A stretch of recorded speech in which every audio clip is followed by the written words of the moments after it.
A new regional magazine highlighting Black art, culture, and heritage focuses on stories overlooked and sometimes forgotten. The publication also comes ahead of the construction of the Florida Black History Museum in St. Johns County. Here to talk about both is Alesia Wilbekin, editor of ESTEBANA and executive director of the Foundation for the Museum of Black History. Alesia, thanks for being here. Thank you so much, Anne, for having me today. So, it is a tough time for print media, let's be honest. What made you want to launch a magazine now? Yeah, so the reason for Estebana, and I just want to take a step back because some folks may not even understand or may not know about the Foundation for the Museum of Black History or for the Black History Museum that's slated to be built in St. John, St. Augustine. And so essentially, in 2023, when the governor put together a task force, a nine-person task force, it became important for him um, for this task force to determine the location of a Black History Museum. There were 13 submissions, and out of those 13, it was narrowed down to three: Opelika, Eatonville, and St. John's, St. Augustine, and then there was one. And so that one was St. Augustine, St. John's. And so what we knew was that when people come to St. John's, St. Augustine, they come for history. History is very important across the state, and this museum will be a statewide museum. And why we decided to do print and digital was because we wanted to make sure that we could get the message out across the state about, as you mentioned, these untold stories.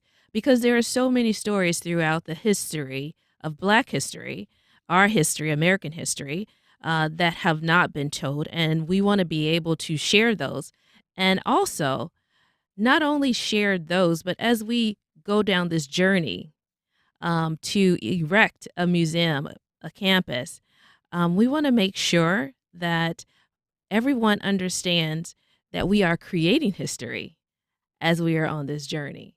And so, folks who are watching our live stream, they're able to see some images from the magazine's first issue of Estebana. Tell us a little bit about the history of the name. Sure. Estebana was the first recorded Black child in 1595. And so, what's really important about that is that it just shows that Blacks were here in America from the very beginning. But what it also entails is that we wanted to be able to have a name of a magazine that would actually link it to something because it does, to your point, why Estebana, right? Well, one, the first recorded Black child, but number two, it also shows us that that too was an untold story. So as you open the pages of Estebana, then you realize that we are trying to capture those stories, starting with the title of the magazine. And one of the features is also on Fort Mose, which recently celebrated the replica fort reopening, which is Yep, a long Reconstruction. road. And that for a long time was an untold story. Absolutely. And we focused on Fort Mose in our first edition of Estebana because of that. Because there's so many people even locally. I can't tell you, I've only been in the area for about 2 years. And I've met so many people that call it Fort Moses, Fort Mo, they don't know. And they definitely don't know the history. And when they go out to the site, then it all starts to click in terms of, that Black history within St. Augustine. It is a real, renaissance of a lot of elements of Black history in St. Augustine currently. And, it's a place where that was often suppressed actively or overlooked. Um, it includes a really, vibrant civil rights history, Yes. a very violent civil rights history that, I think only recently is something that the city started to publicly reckon with.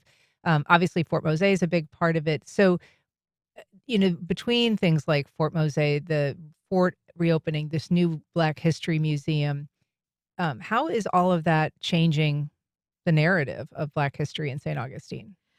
What I believe, and this is my own personal opinion, what I believe is that it's heightening the awareness as well as preserving the stories that have never been told. So we'll have that opportunity to preserve those stories and create pride amongst our community of all the things, whether they were good or bad during their times. It's our history, so we have to take accountability for that. And so I think that it's important for us to share that information, and that's what Estebana will do. One of the features is on one of the Florida Highwaymen, which is this group of Black painters, a handful or so, that created this really vibrant artwork. The fellow that you talked to is Curtis Arnett, and if you're watching, you can see some of his incredible images that he painted, and that at the time some of these were created, were sold very cheaply, but now are worth many thousands of dollars. Yes, absolutely. And kudos for them. I mean, they were using whatever they could, and they were not able to be in galleries and museums and things of that nature back in the 50s. So that's why the name was coined Highwaymen. They were up and down the highway trying to sell their art. Curtis is one of I think it's three that are left that are alive. Remaining, yeah. Yeah, yeah.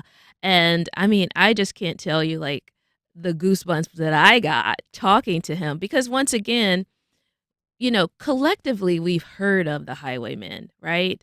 But never, the told story of Curtis Arnett, Mhm. right? And once again, Esteban is able to capture that and to share that with our viewership, whether it's online or whether it's print. And I mean, just amazing guy. I mean, he grew up, he was painting from a very young age, but he never considered himself an artist, Mhm. right? It was his aunt that then determined, say, hey, what are you going to be when you grow up? And he's like, I don't know. She said, yes, you do. You're going to be an artist. And that's exactly it. And for me, I'm not an artist. Let me just start there. But what I will say, when I was talking to Curtis, I could just feel the passion from him on, what he does and the joy it brings to him to provide art to us. Yeah. Yeah. And so, you're working on telling these stories. The museum is set up to help convey some of those stories, but it's also a tough time in Florida when it comes particularly to things like Black history, where you have, a state that's limiting discussions that related to diversity, equity, inclusion. You're having a state that's limiting access to books. You're having a state that's changing how we're teaching history. Um, how do you see that, those forces working uh, alongside the work that you're doing? Yeah. I think we just got to keep going. I think that, I understand that, in everything in life, there's going to be challenges, there are going to be complexities. But does that then stop what it is that you're trying to accomplish? And so, from my perspective, we've received a lot of support, whether it's local government and state government.